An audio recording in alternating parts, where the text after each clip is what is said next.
Indianapolis for the FS1 College Hoops tip-off, sponsored by the Lincoln Motor Company. We've got ourselves a top 25 matchup here at historic Hinkle Fieldhouse as number 22 Creighton University has come to town from Omaha to take on the 16th ranked Butler Bulldogs. A look at the standings in the Big East Conference, and Villanova is in first place with a record of 7-2. You see both Butler and Creighton each with 3 losses, and then there's madness in this conference. It's all jumbled together. Hello there, everybody. Justin Kutcher alongside Bill Raftery. And Raft, these two teams met up a couple of weeks ago. The Blue Jays won at home, but a lot has changed since then. No Maurice Watson, and Butler's coming off a loss here at home. We belong in the madness, quite frankly. The great thing about Creighton is their transition, getting up and down the floor. So conversely, good shots and threes become very important. Good judgment has to prevail for Butler. Let's take a look at our starting lineups tonight, brought to you by the Jeep Grand Cherokee. For the Blue Jays, for the second straight game, they will go with a true freshman, Davion Mintz, at point guard. And on the other side, Andrew Schrabis. He's my age, by the way. A smart, intelligent player. A lot of pressure on him because he makes a lot of great decisions for this Butler team. Our keys to success, sponsored by SoFi, offering smart solutions to help you reach your financial goals. We just mentioned the ability to get up and down the floor and get some good looks. That's what Creighton does terrific. And play through Andrew, the decision maker, the point forward mentality. He has to play big. The officials, James Grading, Jamie Lucky, Jeff Clark. Butler is in white, Creighton is in blue. It's Tyler Weidman jumping center against the redshirt freshman Justin Patton.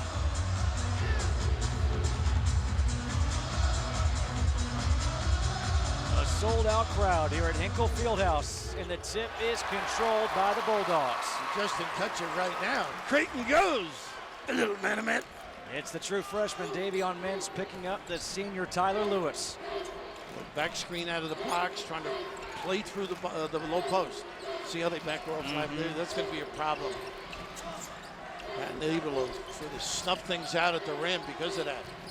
Lewis, kick back for Schrabis, shot clock down to 6. Great footsteps this kid has. Schrabis doesn't even draw iron. That should be a shot clock violation. They say it's going to change possession. Wow, and it's a 3 for Kamar Baldwin. And hang on a minute, now the officials will get together. Greg McDermott said, did that ever change possession? They're going to change it now.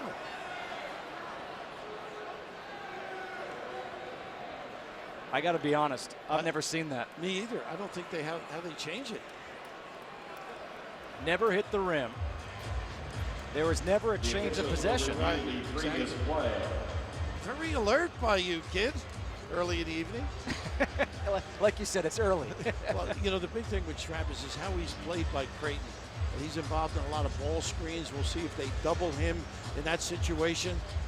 I think it's an easy call.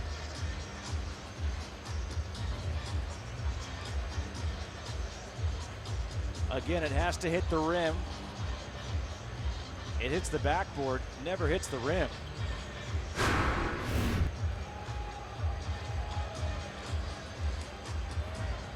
But you bring up the point, as we saw with Tyler Weidman. They just sag off, and that allows Justin Patton to really be a rim protector. Really jams everything up, and it sort of changes your flow. And, you know, in talking to Chris Holtman, he was saying that they're going to have the man he guards screen in. Another look. I don't think it grazes the bottom either. That's the best look they got, I think. Chris Holtman, in his 3rd year as the Butler head coach. You see his record here at Hinkle Fieldhouse. The loss against Georgetown on Saturday snapped a 14-game home winning streak dating back to last year. And they can review that. They're going to say a shot clock violation. So take those 3 points off. Game or shot clock, a little bit malfunction or not. Stopped or started properly. Jeff Clark in the tunnel.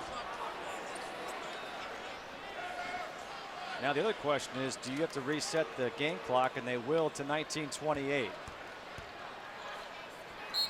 So those 3 points, they don't count. No. Now it's Davion Mintz, the true freshman. Some parents are unhappy. See how Mintz progresses. This is a learning process for him. Big upside for this kid, too. Nice down screen, a little double. Foster, the leading scorer for the Blue Jays, off for the three. Travis with a rebound.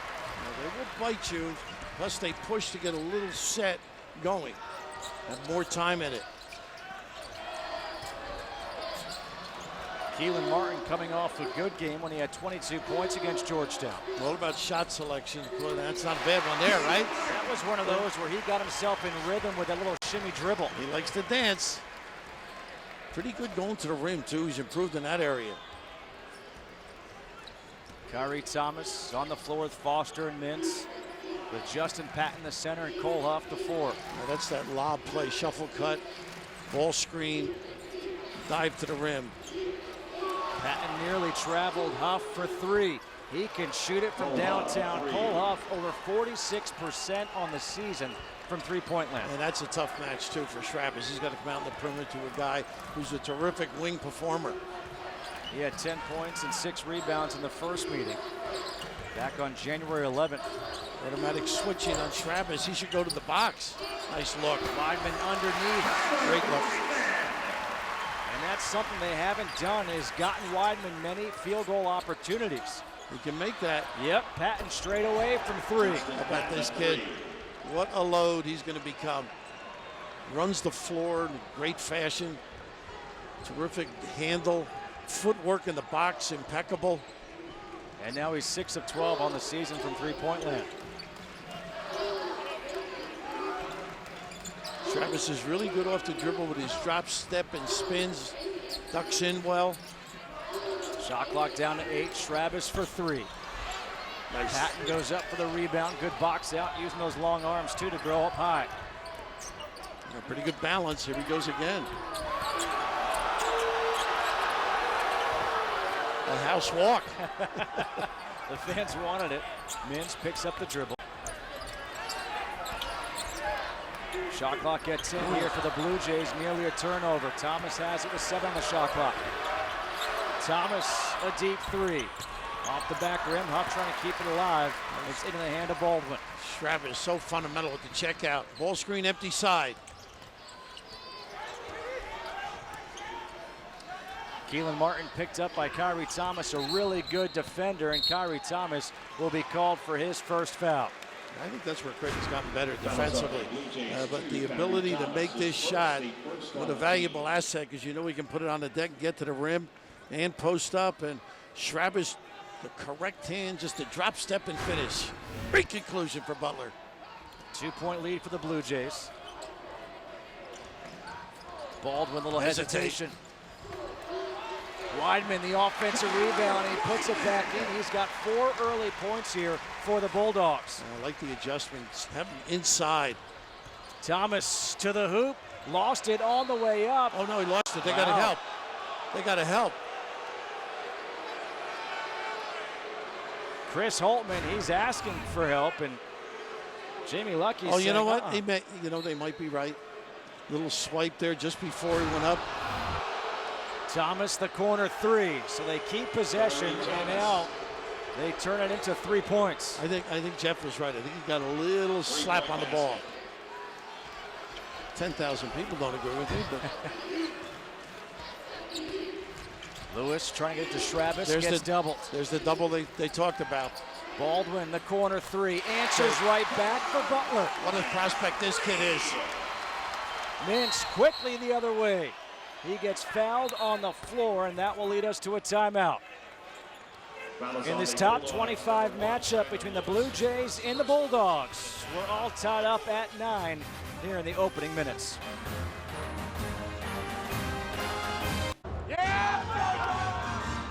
Back here at Hinkle Fieldhouse, 9-9 ball game with the Blue Jays and the Bulldogs.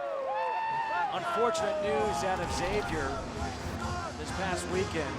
Edmund Sumner, the starting point guard for the Musketeers, he tore his ACL. The second great starting point guard in this conference to be out for the season with a torn ACL. The Creighton Blue Jays know all too well about this. Maurice Watson Jr. He tore his ACL actually against Xavier on January 16th. And Watson on the bench. There he is in the sweats and the knee brace. He is scheduled to have surgery Monday in Philadelphia, his hometown. These teams, I mean, what a loss. Well, you think of it for their life and their basketball career, what a tough deal this has been. And secondly, for the team, they're the leaders. I mean, they run the show. They're the communication connectors for the team and the coach. Devastating in all areas. Zach Hansen, Tyler Clement in for the Blue Jays. Here is Hansen, little jump hook is short. That's the first field goal attempt, now to 3 for Creighton in this game. Both clubs up that ball screen slip. Keelan Martin, a deep 3, got it. Tough matchups too. You've got to get out on them. Catch and shoot. Good sign as well for Butler, as he's hit a couple of field goals early. And Thomas was the matchup, and they got it on Hansen now. Yep. Going the other way. An offensive foul called against Zach Hansen. A foul away from the ball. That's his first, the team's second. And that's Weideman too. He's such a talented kid defensively. A wise old head there. Knows how to three-quarter, get attention. Tough. Weidman now sets a screen for Lewis. Travis, good pump fake. Lewis underneath pass for Weidman. Went with the left hand. Got blocked by the rim. Foster pull up for 3. And the rebound for Keelan Martin. Clement with a nice pass. Let him make the decision. Lewis the kickback. Nice extra look. Martin's 3, short. Tyler Clement with the rebound. The walk-on, now the backup point guard with Watson out. And Greg feels he makes great decisions, doesn't try and do anything fancy. Nice help on the baseline by Schrabis, another intellect. Here is Clement, shot clock down to 10. Nice lob. Great entry pass there by Foster to get it to Hansen. Boy, that is an art. People say it's a lost art. These kids have done it pretty well early here. 1 point lead for Butler. Coming up on 6 minutes into this first half.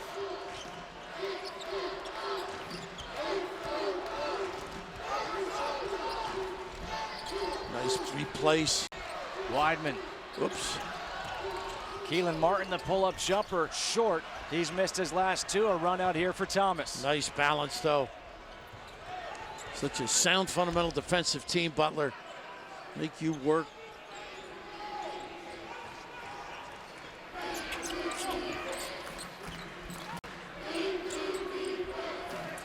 Thomas looking for Hansen against Weidman. Shot clock at 8. Hansen, blocking foul will be called here against Tyler Weidman, much to the dismay of the fans here at Hinkle Fieldhouse, and that's the first against Weidman. I just don't know why he kept moving his feet. He's got him under the basket as well. There's the arm at the end as you're falling. And this is just a terrific entry pass. Nice location, move a little bit off the box when you're fronted. Justin Patton and 0 in for the Bulldogs, Avery Woodson. A couple of substitutions now. Avery Woodson comes in, as well as Keithan Savage for Butler. Justin Patton back in for Creighton, as well as Toby Hegner. And this is that small lineup we thought they might use. Foster off the inbound. A little bump. Really good communication on that. That gives Creighton the 1 point lead. Number 22 Creighton against number 16 Butler. Woodson on the outside can really shoot the basketball. Schrabis. Nice kick. Able to find Woodson. There you go. Just like that. Nice kick. Schrabis gets a foot in the lane.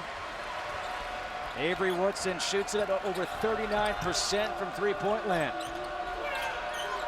Hegner threes and doesn't mind posting up a little bit.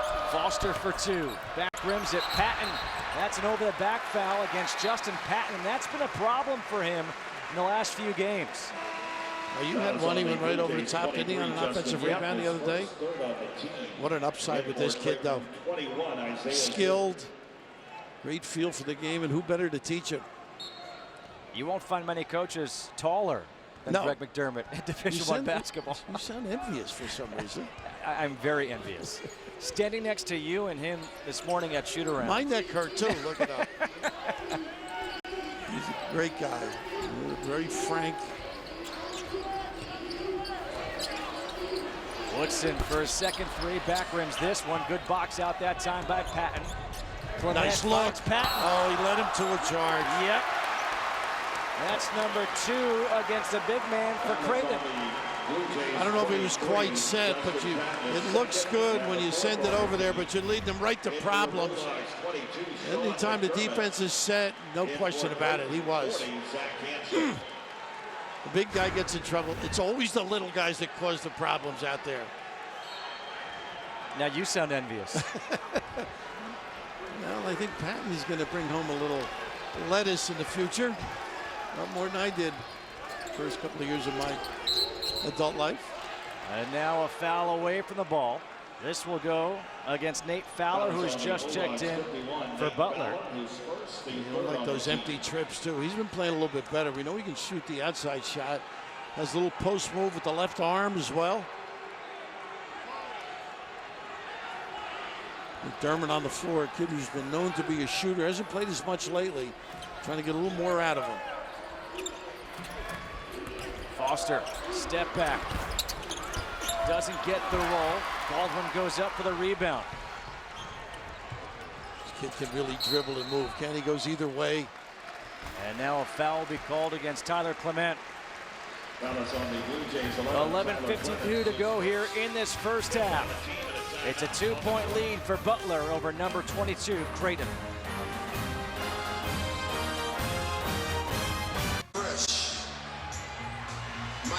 Big East College Hoops on FS1 is sponsored by Jeep Grand Cherokee. Back here inside Hinkle Fieldhouse with the Butler Bulldogs on top of Creighton by a score of 15-13. Let's go inside the huddle with the Blue Jays' Greg McDermott. Some of these threes are because we're not communicating. All right, Marcus, we got to get you downhill a little bit more. Only if it's there. Otherwise, just move it and wait for the right time. Okay? We can get downhill if we get it moving. But we got to get it side to side. Martin, Baldwin, and Woodson make threes. They really haven't closed out on them. Wide open opportunities. This time, the ability of Travis to step in the lane and then kick. A little tardy. You overhelp on occasion. You got to stay at home, particularly on guys who can drill it. On the floor right now for the Blue Jays is Mintz and Zierden in the backcourt with Foster, Huff, and Hansen. Savage, great move to the hoop right against Foster. Kid can put it on the deck and get there. He's got great strength. Coming on pretty good, isn't he? He really is. Keith and Savage averaging over 12 points per game in conference play. Mintz tied up. Possession arrow will stay Blue Jays basketball. Yeah, that's a little bit of inexperience there. But when you can mix your game up a little, break your guy down, faking right, going left, and using that offhand to deliver the punch. Look at the difference for Keith and Savage. Missed the first 4 games of the season with pneumonia. Made his return when we saw them out in Las Vegas when they won the Las Vegas Invitational. Nice to see you back from Vegas, by the way. It took a long time. He has gotten better, healthier, obviously, but also understanding the system helps. Shot clock at 3, turnover. And now a foul against Foster. Actually, he saved the basket, though. It wasn't a bad one. That's the first against Foster, 6th against the team at the 11-16 mark. So one more foul. And Butler will be shooting free throws the rest of the way. Foster goes to the bench. Greg McDermott goes to talk to him the entire way down the bench. Kyrie Thomas comes back in. Sean McDermott in. Savage and a moving pick set by Nate Fowler, and that is number 2 against Fowler. So he'll go to the bench as Tyler Weidman quickly jumps off, and he'll come in for him. An empty trip, too. You either stop if you don't get there in time. You've got to give the guard a chance to set his man up. That's just not a heady play.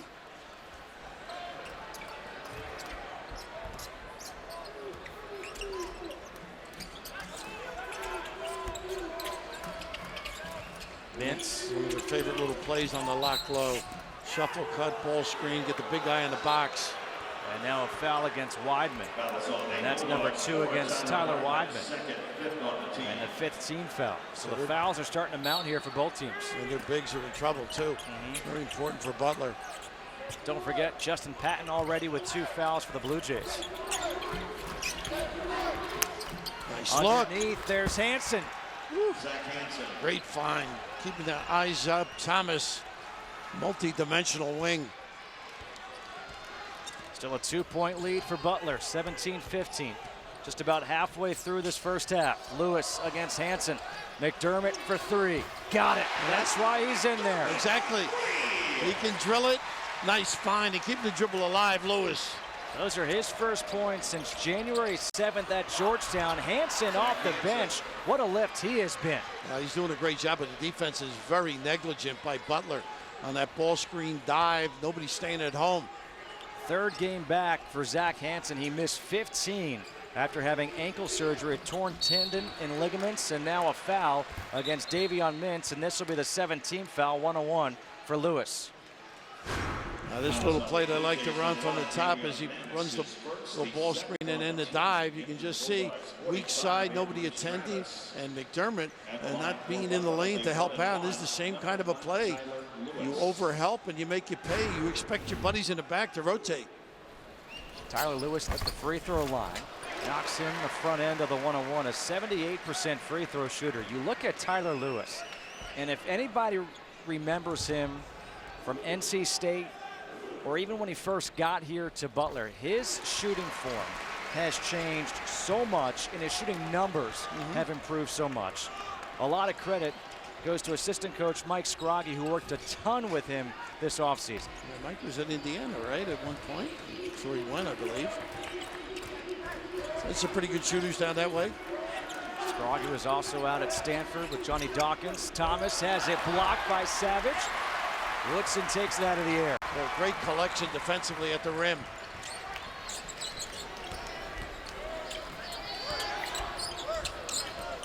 Savage step back, able to find Travis on the block. There's a footstep. That's more of a matchup that Travis likes against Hansen, not the matchup against Patton. Right, absolutely.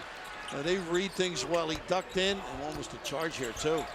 Cole Huff underneath, 24-17. Butler trying to extend its largest lead of the half. Drag screen, pop.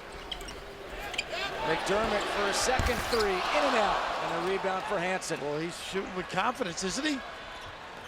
Hasn't played in a couple games. Hasn't seemed to faze him. Mintz.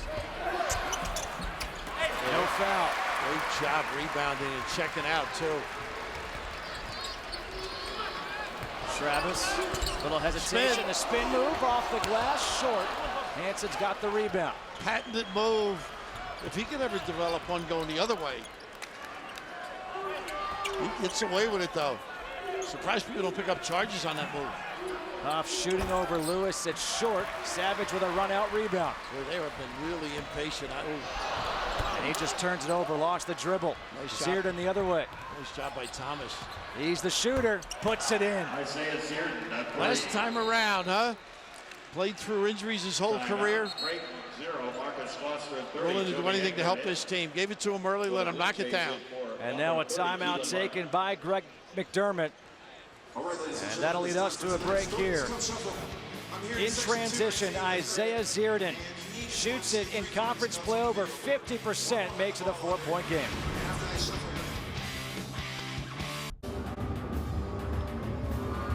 Biggie's College Hoops on FS1 is sponsored by Jeep Grand Cherokee. Hinkle Fieldhouse is the scene for this top 25 matchup, but it's a 4-point lead for Butler as we go inside the huddle with the Bulldogs head coach Chris Holtman. We don't need to be in too big of a hurry. I like our push, but we were a little bit hurried there those last couple offensive possessions. Okay? Hey, right now, our transition off their makes has to get better. Okay? Cup the ball, got to be better off the makes right now. Now, we're in the bonus. Okay? We're in the bonus, keep attacking. Thank God they didn't have in the huddle when I was coaching. Really find out I didn't know anything. Such poise, both guys. Great direction. Of course, the one-on-one situation now, people take advantage. We got 8 minutes to go. Put it on the deck and go. The other thing transition after makes to get into your early offense. Great footsteps again. Travis had the mismatch against Clement, but was falling away against the much shorter Clement. Toby Hegner in. Foster. Good hesitation. Explosion off the floor, and he puts it off the glass. Foster's got 4 here in the first half, makes it a 2-point game. The fans here at Hinkle try to get on their feet to try to make some noise. Side to side, need ball movement. Don't let the defense stack up. Tough play here, almost turned it over. Very lucky to get it back, huh? I agree. 12 on the shot clock here for Butler, and they're so good at these inbounds plays. Every time I do a Butler game, you figure three buckets. Yeah, off inbounds. A lot of teams like to zone it for that reason, too.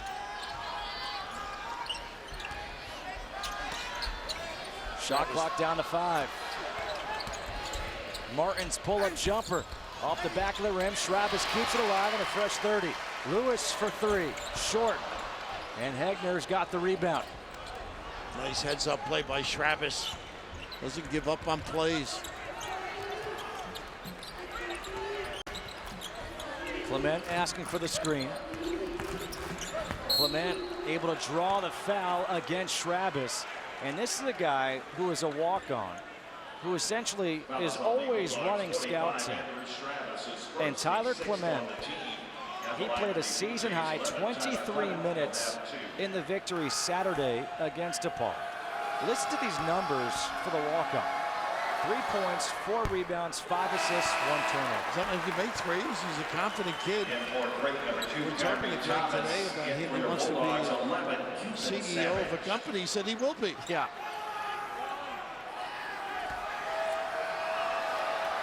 Seardon went to the bench. Thomas back in. And Clement 1 of 2 at the free throw line. Butler leads by 1, but they've missed their last 5 from the floor. Little horn set, turnout, double on the left. He's some handle, this kid, doesn't he? It's quick, too. Yeah. Ooh. Look at that move. Ankle. Everything but the shot.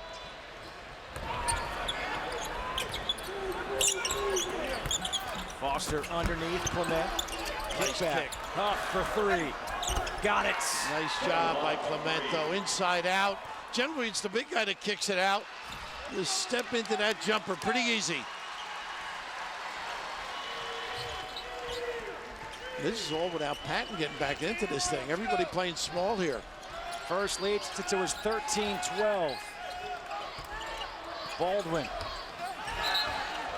And it will stay Butler ball. A little bit of a hurry, too. All of a sudden, ragged Butler, but just the ability to cut properly and then the poise to kick it back out in the right spot. Excellent look. Little dance and drill. Travis with 7. Travis with 2. Travis puts it up as it's expiring, and the rebound by Huff, and here comes Creighton looking to push. He went to the left. How about that? Automatic switching on the perimeter here. Got a mismatch, dribble drive. Foster, no. Rebound by Travis.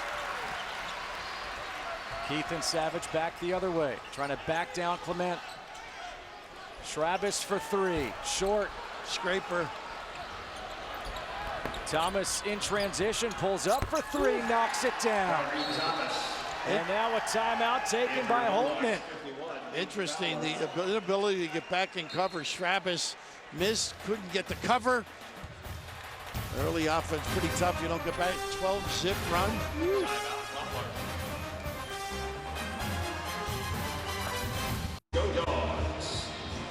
Thanks to a 12-0 run over the last 3 minutes, it's a 29-24 lead for the Blue Jays. The new top 10. How about this? The Zags are the new #1 in the country.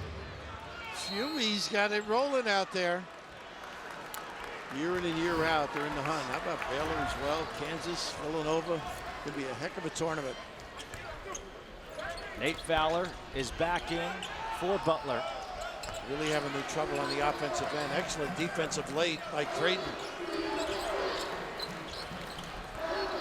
You get a screen. There you go. Savage, shot clock down to 8. It's Baldwin for 3. Another settle where they've really been forced to take deep shots. Can't put a, remember in the huddle, one-on-one, opportunity to get to the free throw line. 1 and 1, I should say. 0 for 8 over the last 4 minutes and 10 seconds is Butler. And again, remember this, the Blue Jays are doing this with Justin Patton on the bench this entire time with 2 fouls. They got a lot of weapons though. The wings can dribble drive, can shoot it. This kid can shoot that 3 as well. Hegner off the mark, Woodson with a rebound. Savage to the hoop, and that's what you need more of, especially when you're in the bonus. That's what he said in the huddle. They're not paying attention, but they're dribbling around the perimeter, not attacking the rim. That's been part of their problems. The foul goes against Toby Hegner. 32, Toby Hegner is first. That's the first against Hegner. 8th team foul at the free throw line. It's Keithan Savage, a 69% free throw shooter. By the way, how do you like your new apartment in Omaha? You've been there enough. You know, it was so nice of Nick Baugh to offer up a room in his house for me just to stay there. Nick did a great job. He does a great job, obviously. In studio tonight. Yeah. Back in LA. You know, he's got the look for Hollywood, though. He does. Yeah, definitely. It really ties the knot well for his tie. He could put Lav in the second row when it comes to that. I know he's watching this, of course, his affection for this program.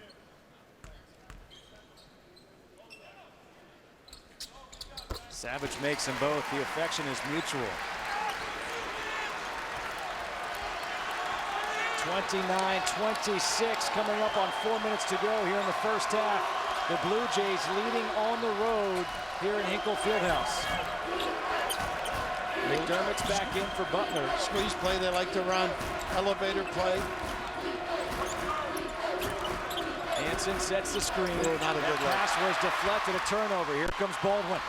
Easy. Baldwin through 3 players puts it up and in. Great judgment. Way to go. Decimate that defense. Boy, couldn't you get better defense? Just a miraculous conclusion. And folks, that was an inside look at what Bill Raftery was like as the coach at Seton Hall.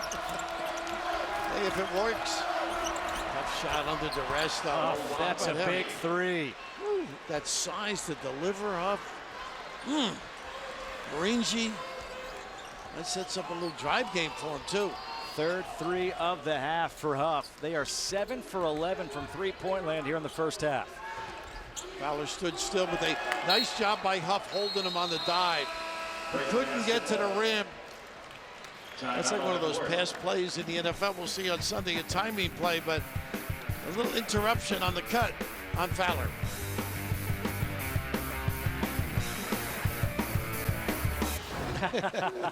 Well, thank you very much, Mike. Back here at Hinkle, it's a 4-point lead for the Creighton Blue Jays over Butler, and they said they're going to talk about the three-point shooting. How about the three-point shooting? 7 for 11.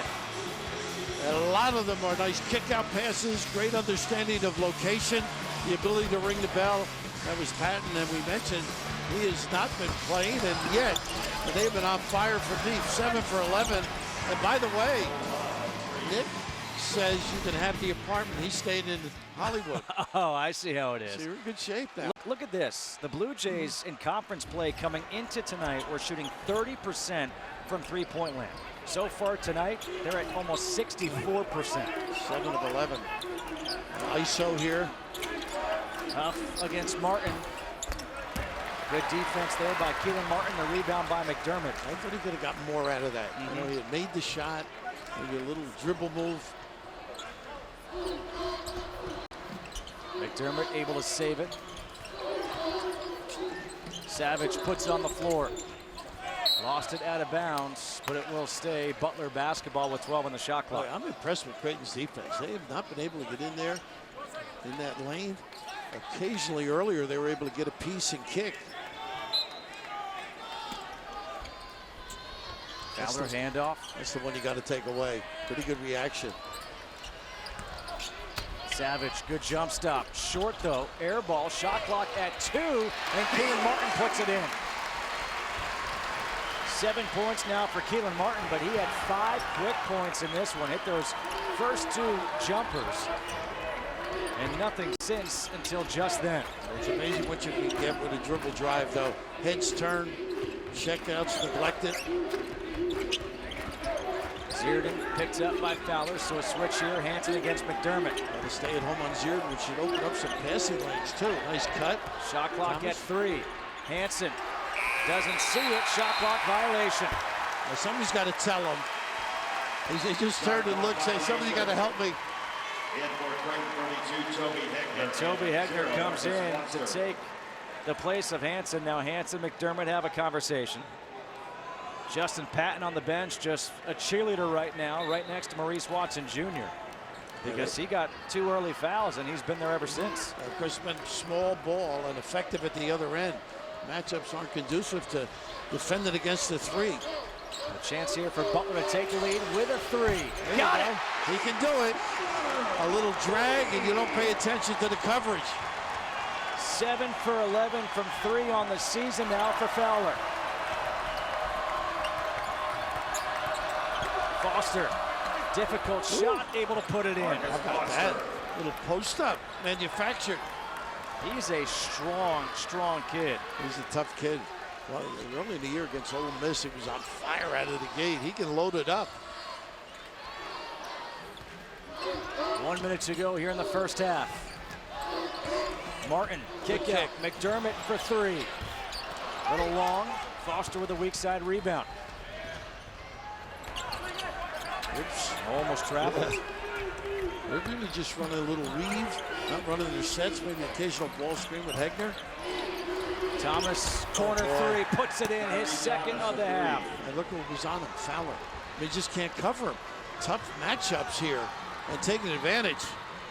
Kyrie Thomas entering this game was 4 of 29 from three-point land in conference play. And a 2-for-1 deal here for Creighton as well. Savage for 3, back rims it. Loose rebound comes out to Keelan Martin. Now they'll hold for 1 shot. 4-point game here in the first half. Got to get a piece of the lane. If you go all the way, fine. If not, get somebody who's open on an overhelp. Savage against Clement. Pull-up jumper. Settle. Foster with a rebound, and that'll do it for the first half here in Hinkle. The three-point shooting, the story of this first half. 8 of 12 from three-point land were the Blue Jays as they lead at the half, 37-33. Coming up after the break, it is the Jeep Grand Cherokee halftime report. The Blue Jays lit it up from downtown. They lead at the half by 4. It's Mike Hill, Nick Baugh for the halftime report.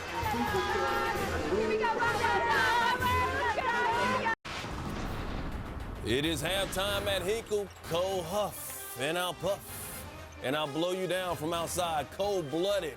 One of 8 3-pointers in the first half of the Blue Jays. They lead the Bulldogs 37-33 at the break. Welcome to the Jeep Grand Cherokee FS1 College Hoops halftime report. Mike Hill hanging out with my man Nick Baugh, and Creighton able to do something they haven't been able to do well in conference play, and that's knock down the trays from outside as we take a look at the Jeep Grand Cherokee highlights from the first half. But today is their night. A different story for Creighton from beyond the arc. You see Cole Huff getting it going. He really changes Creighton's offense when he's knocking down those trailer threes and those pick and pops. Justin Patton knocking one down. 4 different Blue Jays knocked down a 3. Isaiah Zierden coming off the bench, knocking one down. There's Mr. Huff once again. It's really important now, Mike, with Maurice Watson out. Easy baskets are a little bit more difficult to come by, so that three-point line's even more important for Creighton. Great sign that they were red hot from beyond the arc in that first half. They led the nation in non-conference play in three-point shooting, only 30% in conference play. Right now, they're 8 for 12, 67% in that first half. A big reason why they have that 4-point lead at. Back here in Indianapolis, one of the great cities in the stop on the tour of the Big East, and it's 37-33. The Blue Jays leading the Bulldogs here in this top 25 matchup. A look at our Jeep Grand Cherokee stats update, the first half stats, and the story of the first half really was the field goal percentage and the three-point shooting. Creighton shooting 8 of 12 from three-point land. The ability to knock down shots so essential, which I thought might set up their driving game. That was Patton early in the game, but the ball movement, the unselfish play, dribble handoff, nobody at home closing out properly, kick out, inside out, get a foot in the lane and kick on occasion. This is just faulty defense, and generally Butler's exceptional in that particular category. Justin Kutcher alongside Bill Raftery, and Raff, it was a 7-point lead for the Bulldogs. Creighton went on a 12-0 run. What does Butler have to do to avoid losing back-to-back home games? I think part of the problem is they're going side to side with their weave, not attacking the rim, not running their sets.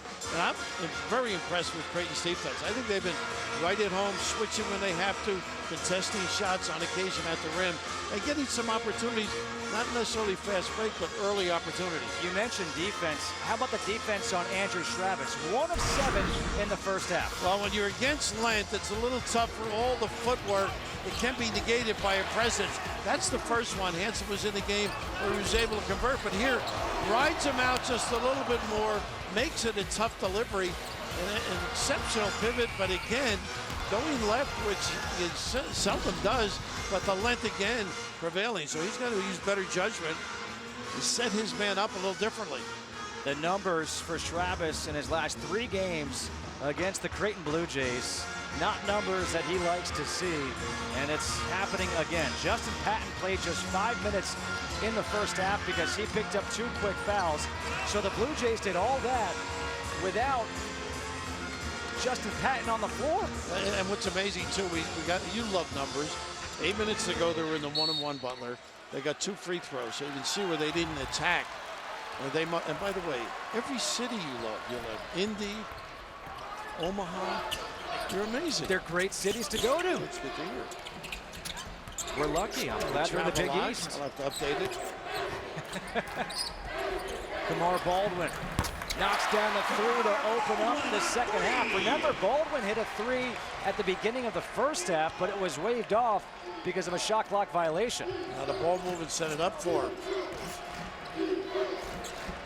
Patton, that's a 2 off the mark, and Keelan Martin with the rebound. A chance here for the Bulldogs to take the lead. Keelan Martin for 3. Front rims it. Wyman with a rebound.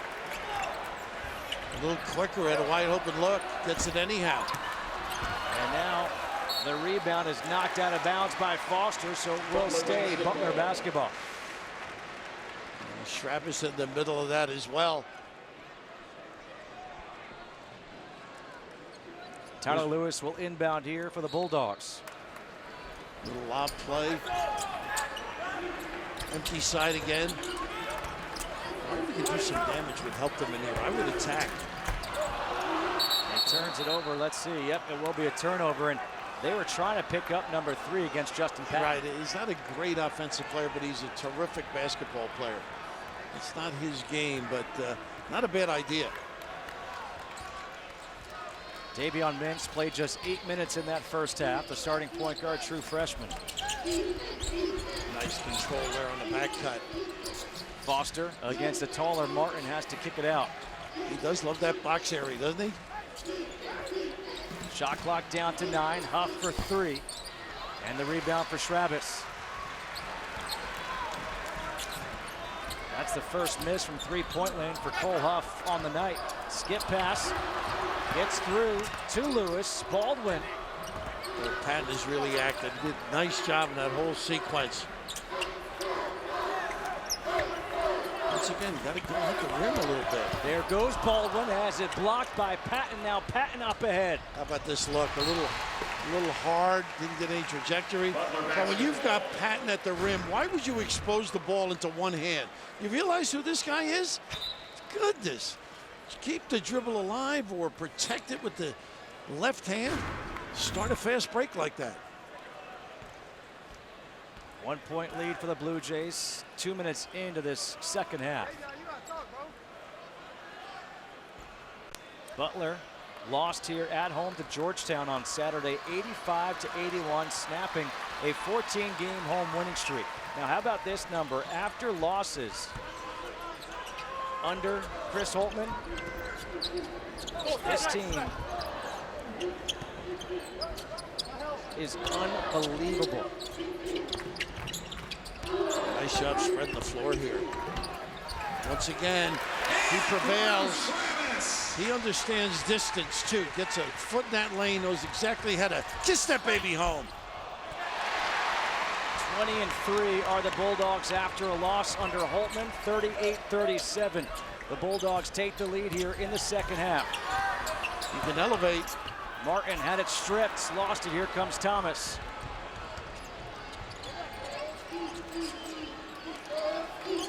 Slip. He does that great, doesn't he? He's got such good hands. Woo!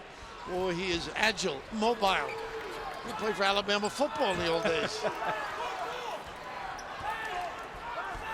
That little drag screen, so dangerous. They do it great, this Creighton team. A foul away from the ball. It's great anticipation and speed and understanding, too. They get rid of that arrow for you, or facsimile thereof. How about that? Knows what hand to use at the rim.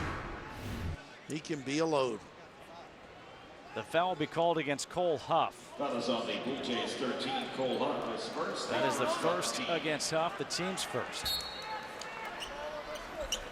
Well, they don't even go out on Weidman. Patton just staying in there. That's lack of respect. It's good scouting. Yeah, it is. Preparation. Baldwin, the pull-up jumper on the baseline, doesn't get the roll. Patton with the rebound. Mintz pushing off the glass. Huh? Tough shot for the freshman Davion Mintz. Well, he knew it was Lewis, though. You know, he could elevate. 3-point lead for Creighton, and now a foul against Tyler Weidman. And that's number 3 against Weidman. So decision time here for Chris Holtmann. Got there late. Maybe one of those where Lewis could have held up just a little bit as well. Yeah, the sprint down the floor, no question about it.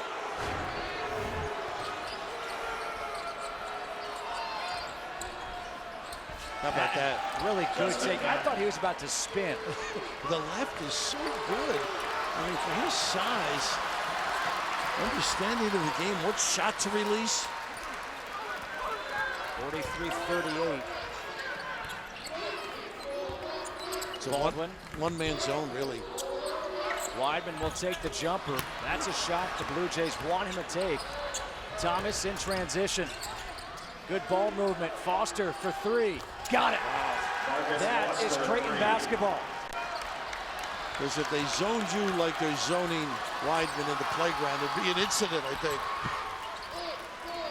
A 9-0 run here for Creighton. Travis with a spin move, having a hang because Patton came over. Weidman gets the offensive rebound, and he gets fouled by Huff. Yep. That's what Weidman has to do in these games. That's what they've got to do, is drive, because you get the help. All of a sudden, it bears the weak side rebounding. A great ball movement, the ability to knock shots down. I think it's all about the defense, though. Justin, they have been solid at that end. As a coach, if you can get to that championship game and find a way to win it, I think it's one of the crowning moments of your career. The quality of the teams and coaches that you have to play against and compete against and beat to be Big East champion is incredible. You know, when that ball goes up, you kind of forget about everything and you just coach the game and play the game, but to be able to play on that stage was incredible. If we can get back to that point, I hope we can kick that door in.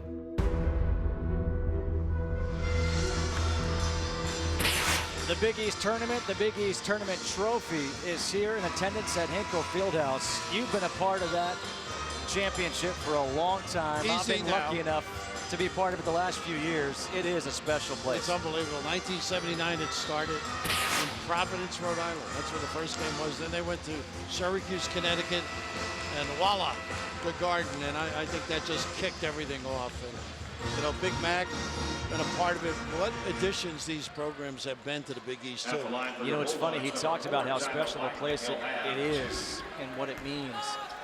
Think back to the first game that Creighton played in the Big East Tournament as Weidman at the free throw line knocks down the first. It was Doug McDermott won the National Player of the Year that year. In the first half of his game, he had, I think, like 28 points. He went off, and the best players, the biggest stars, always put on a show at MSG. He put on a show in that first half. He stepped up. What a great career he had. Unbelievable out of the gate. Everybody knew Creighton was alive. He's playing for the Bulls now. But when he gets his minutes, he rings the bell. Nice defense. Savage with a closeout, gets the block. Thomas, kick out, Mintz for three. Got it. Boy, are they drilling those babies. Is that the 10th? 10 of 15 from three-point land. Boy, that spreads it around, really helps Patton, too. Correction, 10 of 16 because that was a block on the three-point attempt. Nice Now hands. turnover. Thomas taking it away. Mintz. Good pass for Patton, the free throw line jumper. He's going to make a Mintz. 11-point lead for the Blue Jays, largest lead of the night for Creighton. Can't turn it over against this Creighton team, so explosive. Baldwin, pretty step back. This kid is turning into something special here for Butler. He's got a great handle. Foster had it knocked away. Travis. Ready for his little spin move. He's got a U.S. patent on that. Drop step, but this guy's tough to beat with that size and length. Mintz wanted to push it up the floor, didn't like the pass. He said his job is to take care of the ball. And now he knocks down his second three. I mean, he took care of the ball. Davion Mintz, in his first real playing time of the year, which came the first game after Maurice Watson got hurt, had 17 points and 8 assists against Marquette. Travis's three is offline, out of bounds, off of Creighton, and it will stay Butler basketball. Well, the folks are unaccustomed to this in this building, but they've been using a little post rub on this particular play, the block shot, and then the ball dispersal nylon by Mintz. And then we saw the big guy doing some damage as well. How about this kid? Playing with some confidence. Going to get better and better each game. Toby Heckner has come in. Zach Hansen's in. And the two for Kamar Baldwin. Well, he can shake it, can he? Great pull-up game and also the blow-by game. He's got 12 here for the Bulldogs. 10-point lead.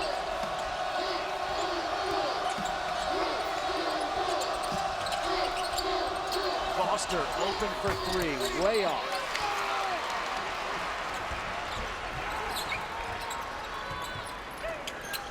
Good patience, not to jack it up quickly. Avery Woodson will jack it up and he'll put it in.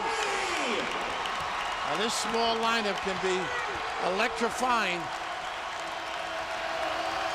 Second three of the game for Woodson, 54-47. Hansen lowers the shoulder, offensive foul. Look who drew it, Travis. Well, nice job by Hansen getting to that box, but that big, strong body hurt him. The other end, I just admired Baldwin. You got it going. He was patient, the kick, they get a three out of it. And just right here, once he turns that corner, that shoulder goes into him. Travis can sell with the best of them. Travis, 2 of 11 from the floor, but doing it now defensively, drawing the second foul against Zach Hansen. Savage with a crossover going at Clement, has it blocked by Patton. Savage gets it back. Second block of the half for Justin Patton. Now look at the match over here with Patton. Go to the other side. You got Martin, you got to reach in here, a little small change, huh? Martin against Foster. Number 2 against Foster, and that's the 4th team foul. And right now, I like what Butler's doing, too.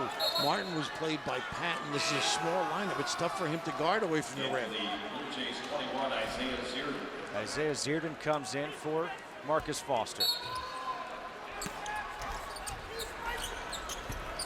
Savage against Clement. Pretty good elevation by both guys, huh? Oh, look at this violation. Yep. Stepping down by Patton.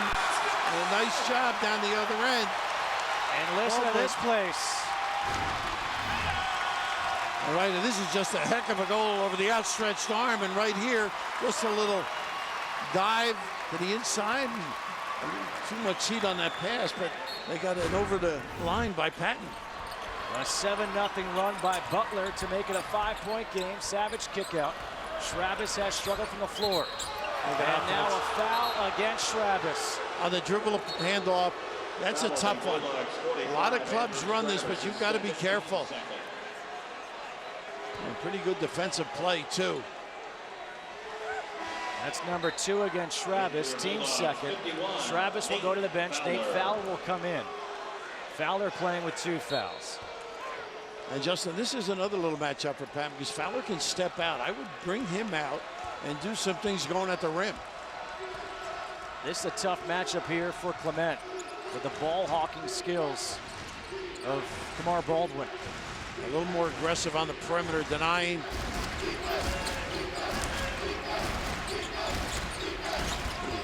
Tough look. And it is a turnover. Not a good pass. Trying to do a little too much, Pat. A 7-0 run here by Butler as Hinkle Fieldhouse loud. 54-49 Creighton.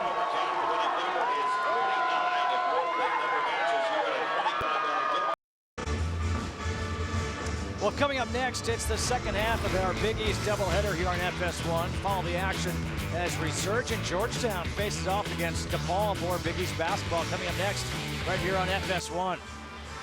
How about the Hoyas winning 2 in a row? Playing a lot better because this is one of those games, so that can catch you. But Jesse Goban playing center more.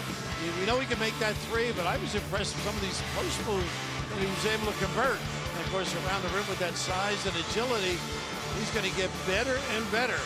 And maybe the Hoyas can get hot and go on a run. The last 2 games, LJ Peak, Rodney Pryor, Jesse Govan. Those are some big numbers put up by those 3 players. Rodney Pryor, that sweet stroke, the left side. You like the lefty, I huh? do. It's like Calbert Cheney-esque. No, come on now.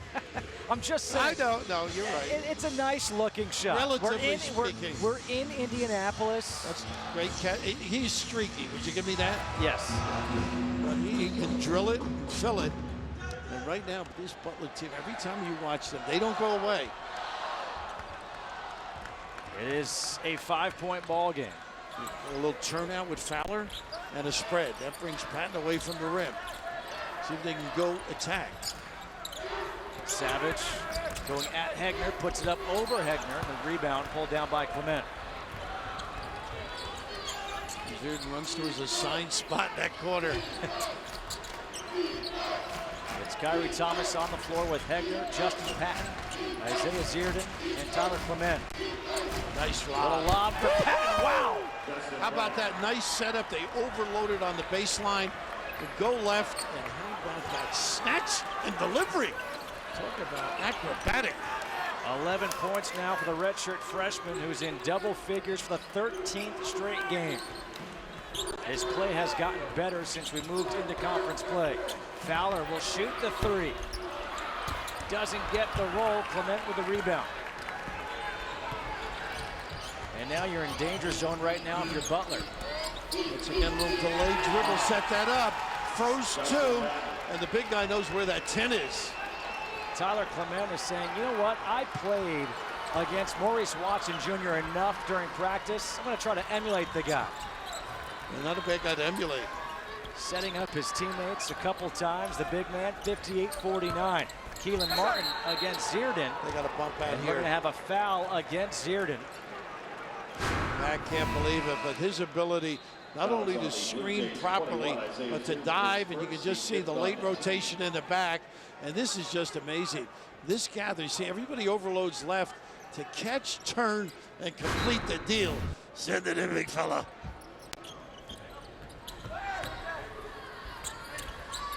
Keelan Martin against Hegner. Pretty good D. Martin's pull up, long. Travis the offensive rebound. Martin again wants it for 3, no. Zierden with a rebound, here comes Creighton. Hegner for 3. And a good box out there by Keelan Martin. And right now, Butler on this trip, they can't afford an empty trip. Martin to the hoop, Offensive foul. No question. The only question would be, was he in the restricted area? But that's one of those you got to, a little frustrating. You got to use pretty good judgment. He set up a half hour ago. They are waiting. Pretty good play by Hegner. We can't see the feet in that particular play, but I do think he was out of the area. How about that? You've got to know that's the jump stop territory. And a little floater, which he has. So he goes to the bench, picking up his first foul.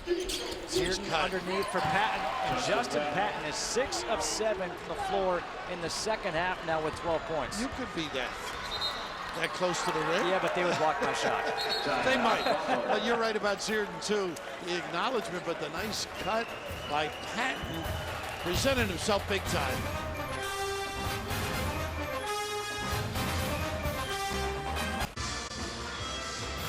Big East College Hoops on FS1 is sponsored by Jeep Grand Cherokee. Here at Hinkle Fieldhouse, it's backed up to 11 points. That's a lead for the Creighton Bluejays over number 16, Butler. And really, in the second half, it's been the redshirt freshman, Justin Patton. Must be some magic in that name, Justin, huh? It's a great one. Oh, great talent, but block it and get it out twice, and then the ability to put it down left and finish with a plum. And how about this? Step out to 15, 16 feet and nail it. That is incredible. Plus, a little coaching involved here. Big Mac, not just a pretty face, little curl screen, and Searden, who's been around the block with a great find, leads the big fella to a nice, easy deuce. The largest lead of the game was 12. It's now at 11. Justin Patton picked up those 2 quick fouls, played just 5 minutes in the first half. Here in the second half, he's been able to stay on the floor. He's got 12 points.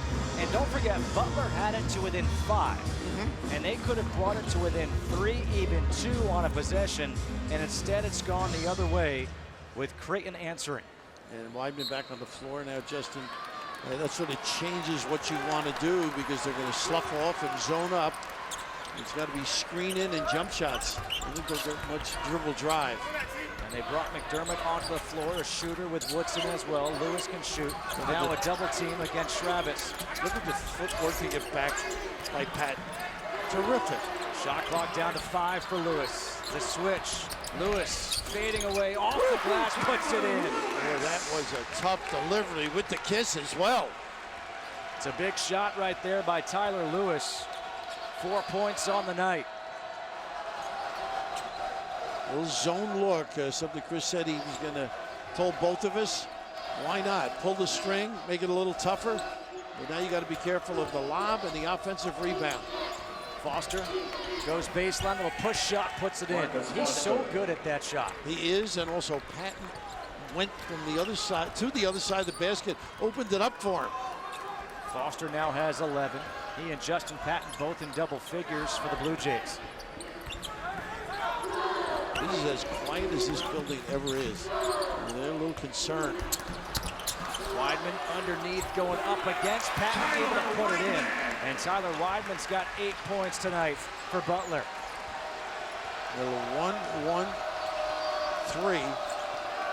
Little Jerry Tarkanian look in the old days at UNLV.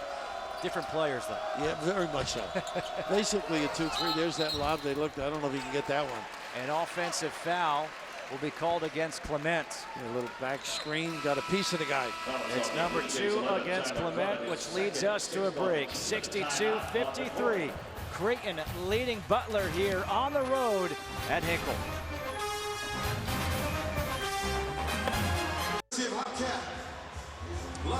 Big East College Hoops on FS1 is sponsored by Jeep Grand Cherokee here at historic Hinkle Fieldhouse, one of the great venues in all of college basketball. It's a 9-point lead for number 22 Creighton over number 16 Butler. As we take a look at the standings in the Big East Conference, Villanova at 7-2 is in first place. Butler 7-3, coming off a loss against Georgetown Saturday, now trailing by 9 here to the Blue Jays. And Xavier at 5-3. Who knows what will happen to them now, because they're in the same boat as Creighton is in. And they'll find out. Creighton will Creighton will play Xavier at home on Saturday. And Xavier is going to be playing without Edmund Sumner, who tore his ACL, just like Maurice Watson Jr. did for the Blue Jays. And the big thing is adjusting, as Big Mac talked about his situation, how the backup point, and what do they do? Do they move at 2 guard to the point position? All those things take a while for teams to adjust to. The middle of the pack is crazy in the stands, isn't it? In terms of NCAA tournament. Avery Woodson, little hesitation, step back over Huff, puts it in. Avery Woodson with 8 points off the bench for the Bulldogs. Makes it a 7-point game. The fans trying to get Butler back into it. And an ode to Brent Musburger, calling his final game tonight. Some people really know what they're doing. An old friend. Hate to see him go. Nice entry. Foster, good pump fake, puts up the 3, got it. How about that? Just side saddle, close out. Negligent. 14 now for Marcus Foster.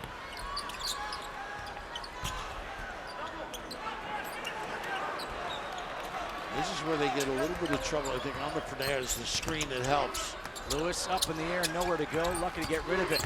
Martin, the jump stop, in the paint, puts it in. Gotta get a leg in there. He is just 4 of 10 from the floor, 9 points for Keelan Martin, coming off his big game against Georgetown when he had 22 on 8 of 15. Straight up man again.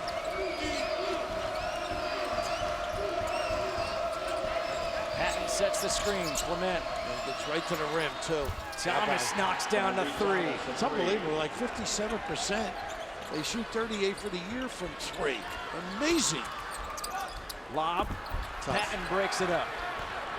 They're 13 of 21, 61.9% from three-point land on the night. Tough to lob over that guy, isn't it? Jeez. What's scary is he's grown an inch since he arrived on the campus. Foster foul on the floor. I'll put a little weight on those inches too, and he is going to be a dynamite player in the future. Bulldogs for the 1, Tyler Lewis is second, 4th on the team. That's for the Bulldogs. 25 pounds has Justin Patton put on. How about this for Creighton this year? They've led by double digits now in 21 of 23 games this year. You know, if he hangs out with you, he'll certainly put the weight on quickly, but. Yeah, well, maybe yes, maybe no. He might not get a chance to eat if he's hanging out with me.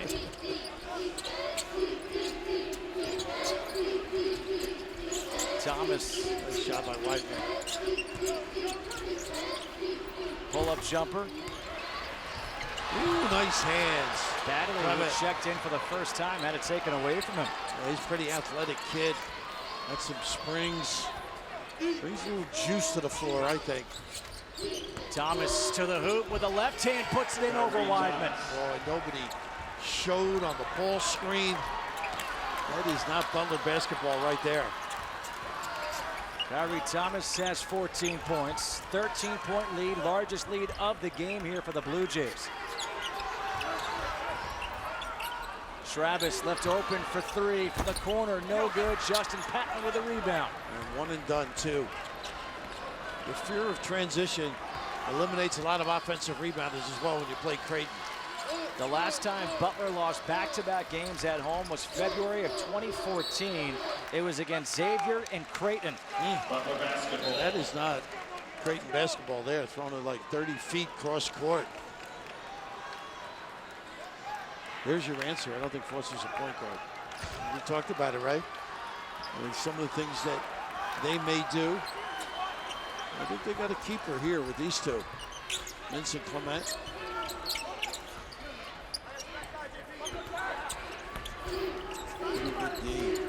Bradley, kick out for Baldwin. Baldwin high off the glass. Look at that. Unbelievable. They had 2 over there. They had Huff and Patton. Patton's a little winded here coming down the floor. He's looking to get a blow. 14 points for the freshman Kamar Baldwin. Clement saw the opening, took it right to the hoop with the right. They were overloading and running a ball screen. Really seized the opportunity with the dribble drive. Badley not a shooter. You can see Clement laying off of him. You can make a runner. Taking the shot. long. Travis with a weak side rebound. Badley.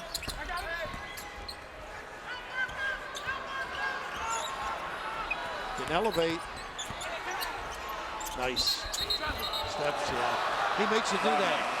You get the fancy footwork, and Pat just patting his chest saying, needs a little blow, coach. The Blue Jays trying to make it 2 in a row after dropping 2 in a row, leading by 13.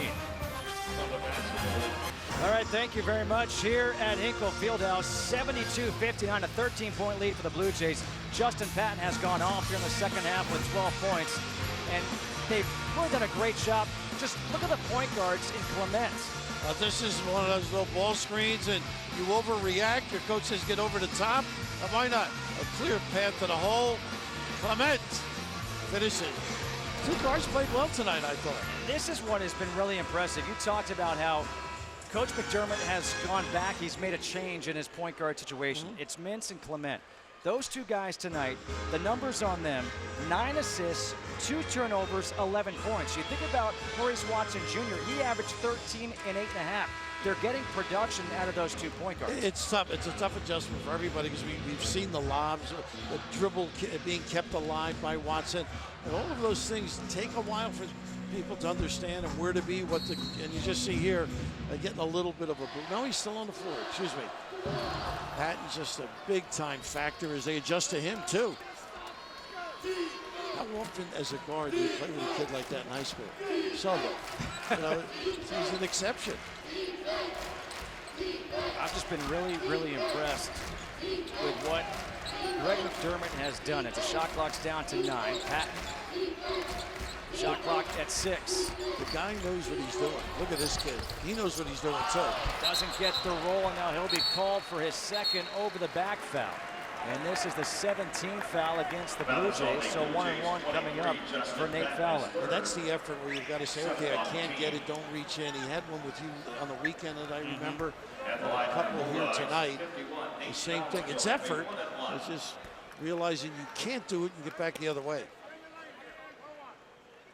Fowler, nearly an 81% free throw shooter on the season. Misses the first one long, and the rebound by Patton.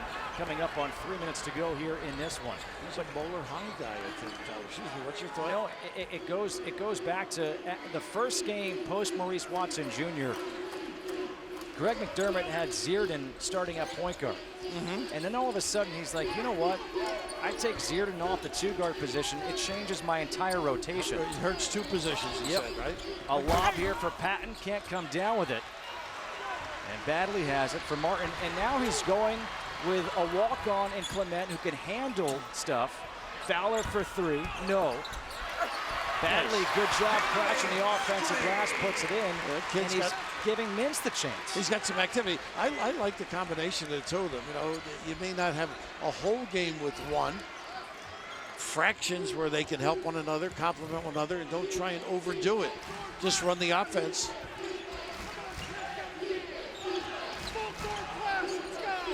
This is their favorite little play, the mid and direct to the rim ball screen. Patton with 5 on the shot clock. Thomas, 3 on the shot clock. Has to put it up. Patton gets it up. How smart is he? He knew. Out of bounds. It's off of the Blue Jays. Now that's a big guy that knew. I mean, he really wasn't. He may have snuck a peek at the other end, but he was extremely alert. And with it being under 2 minutes, Tyler Clement said, hey, can we check? Can the referees go to the scores table and check to see who that ball was out on? That's and the that, CEO. again, is the CEO, exactly. A 4.0 student. He knows what's happening. He looks up at the clock. He says 1:57. Okay, we can go to the replay. So you would invest your money in his company, huh? Well, I mean, he goes to school in Omaha. Warren Buffett is in Omaha. Yes, I think it's a good investment. Well, you must have a connection. I think he may be right, by the way. I think the last hand was a white shirt.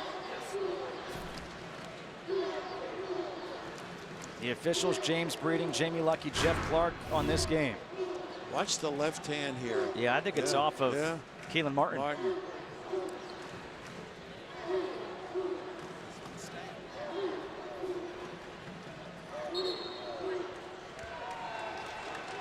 Well, apparently we're wrong. Butler basketball.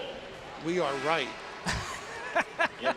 They just want to catch a flight. Or at least a dinner reservation. Well, one of the two. Maybe not enough evidence to overturn. What, you getting ready for Sunday or something? What's going on? Mike Pereira will be there, okay? We don't need you. Well, they started the clock 1 second. Don't be trying to take Mike Pereira's job. I would not. Listen, he's the best, right? He's unbelievable. Very funny, clever, good golfer, something you could learn from. I could. Great dresser. Up in Sacramento, we could all learn from that. But he's got the cash to back it up. True. Under 2 to go. Keelan Martin for 3. Justin Patton goes up high for the rebound. And now it's a chance for the Blue Jays to try to run some clock. He runs so easy. Just going down the floor, Patton, long strides. Zierden against Schrabis. Shot clock under 10. A little run and jump here. Yep. Watch for Patton in the corner. And now a foul by Baldwin with 5 on the shot clock. They're not in the bonus. That's the 15th foul. So with that, you play defense for 25 seconds. Why not do it early is what and you're now saying. you put another 25 seconds on the clock. You know, it's funny watching these two, both games. Some teams are a tough match for you. Don't you agree? Yeah. This is a real solid Butler team who nobody likes playing. Wow, look at that follow dunk. I'll tell you, when you watch this kid, he doesn't get a whole lot of minutes, but he can accelerate, elevate, and finish with aplomb. Ooh, a little envy here courtside. Not too many people can do this. Snatch, finish, bring down the chandeliers. 72-63, the Blue Jays on the road trying to take down the Butler Bulldogs. 1:02 to go. Chris Holtman's team, the last time they lost back-to-back here at home, February 11th and 13th of 2014. It was not a happy Valentine's Day that year. As they lost to Xavier and Creighton. Nice little full court pressure here. They are tough any place, but at home in particular. And now Badley fouls Foster. I mean, think about this. The loss against Georgetown on Saturday snapped a 14-game home winning streak. So you lose against Georgetown after you shot over 50%. You scored over 80 points. Both times, the first time they lost a game under Chris Holtman when doing that. And now you're in danger of dropping 2 in a row. And they don't turn it over either in those losses. So it's just a matter of, I think the defense has to improve. Butler's generally so sound. Here's a little giveaway. And that is the 17th foul. So 1-on-1 here with 55 seconds to go. And again, I get to that heart on that point. This team is just a tough matchup for them. Sometimes things that upset you. The opponent is so tough at pushing the ball. Obviously, the three-point shooting, the coverage, they've got to extend a little more than they like to defensively. Foster knocks down the front end. 15 points for Marcus Foster.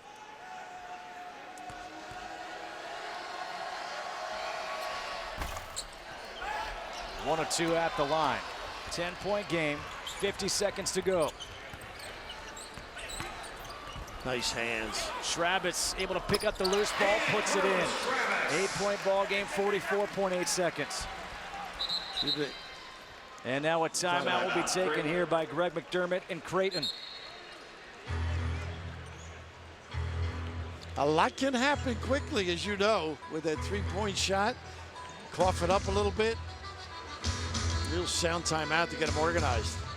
The Butler Bulldogs have a week off following this game. They don't play again until next Tuesday at Marquette, then they're at Providence, then home for a couple against St. John's and DePaul, on the road at Villanova on February 22nd. That's the next 5 for Chris Holtman's team. So you know, if he and the Butler Bulldogs are to lose this one, to lose back-to-back games and have a week off, sometimes that's good, sometimes that's bad, because all you want to do is get back out there and play. No question about it. But, you know, you can get refreshed. button up some fundamentals that you've seen, haven't had time to correct in repetitions. Clement gets fouled by Badley. He'll go to the free throw line. 8th team foul for Butler. 1-on-1 here for Clement. Clement has attempted just 4 free throws coming into tonight. He's 1 of 2 at the line tonight. From Shawnee, Kansas. I saw that. You know what that reminded me of? Boy, nice rebound. That was important. That was important. The NCAA used to be in Shawnee, Kansas in the old days. And now it's here in Indianapolis. You're one of your favorite cities. One of my favorite cities. Great airport, great restaurants. No, I can't argue with it at all. That's why the tournament is here quite a bit. Every, I think, 4 or 5 years. Thomas knocks down the first. Don't forget, coming up next, Georgetown and DePaul.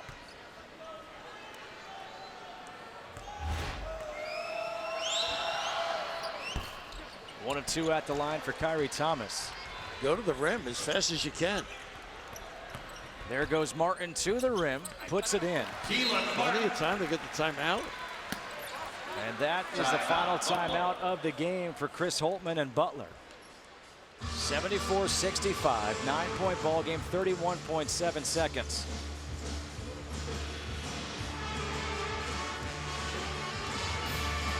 While the coaches talk things over, we'll talk things over. You do the same, back in 30.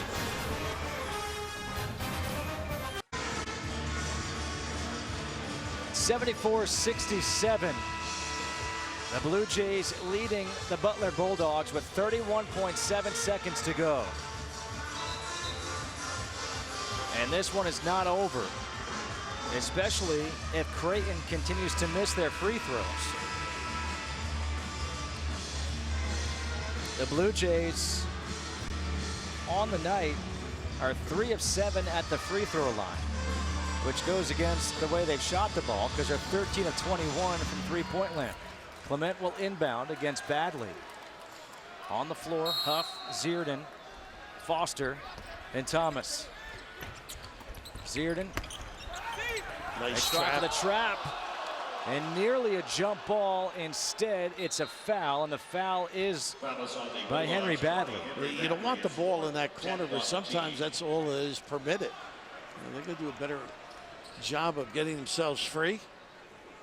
Well, you got to admire Zierden, I think, from all the injuries. We mentioned him earlier. This kid just keeps coming back. Great attitude.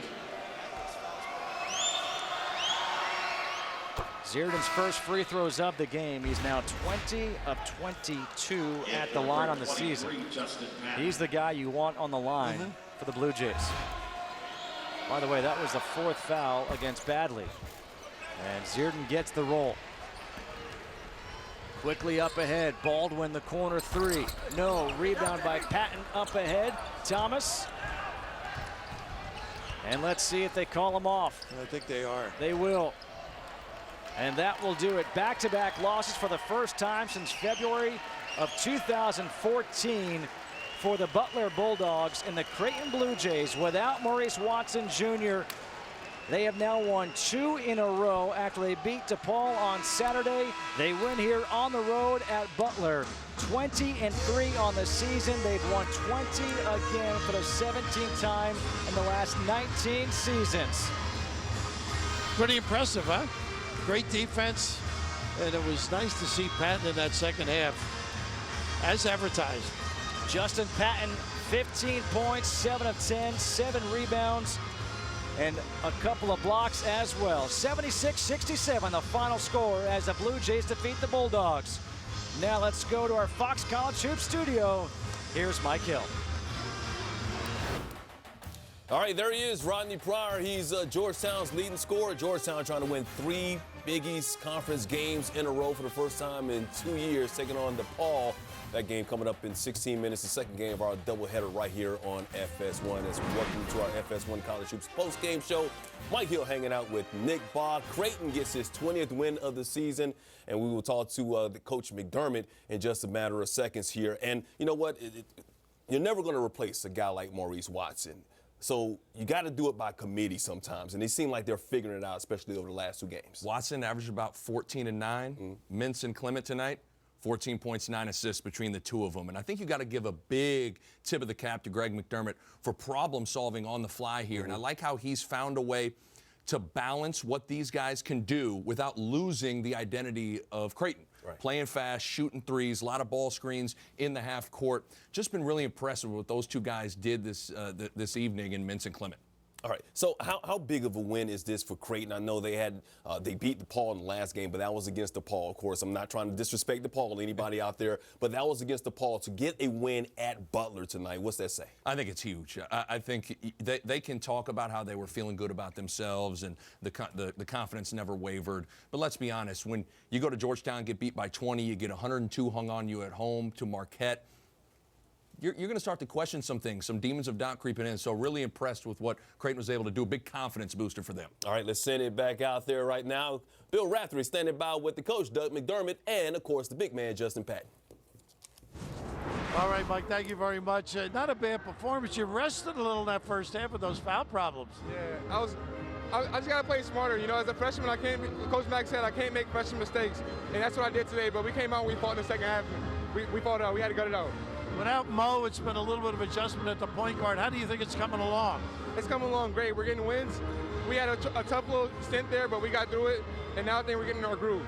You know, defensively, you're pretty darn good. But offensively, that was one of your premier dunks, I think. Yeah. It was.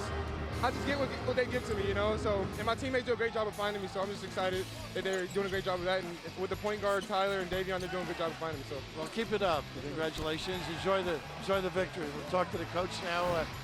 It's pretty good defense when you got a guy back there to stop things, huh? Well, he can sure clean up mistakes. I was really proud of how we played defensively the first half without him. You know, we didn't have that rim protection. Zach Hansen's coming back from that injury, and he gave us some quality minutes. I thought Toby Hegner, the group where we went a little small, was effective as well. But no question, I think they had 67 points on 68 possessions tonight, and to do that to Butler on their home floor, that's the reason we got the W. You know, the tragedy of Mo not being able to play, you know, sickens everybody in basketball, certainly. But these two young guys now seem to have adjusted a little bit. You know, I thought Tyler played great the first half, and I thought Davion was outstanding to start the second half. You know, Butler only scored on 3 of their first 10 possessions, and we were able to create a little separation, and then Tyler finished it for us. So I think, you know, not only are they getting more comfortable each passing day, Raf, but I think their teammates are getting more comfortable with them, and we're able to move Zierden back to that backup role on the wing, and it's given a little more stability to our rotation. You know, a couple of years ago, you had a couple of good three-point shooters. I don't remember all their names, of course, but how about tonight? Unbelievable. You know, we led the country in three-point shooting in non-conference play, and we really felt as a staff we were getting the same three-point shots in league play.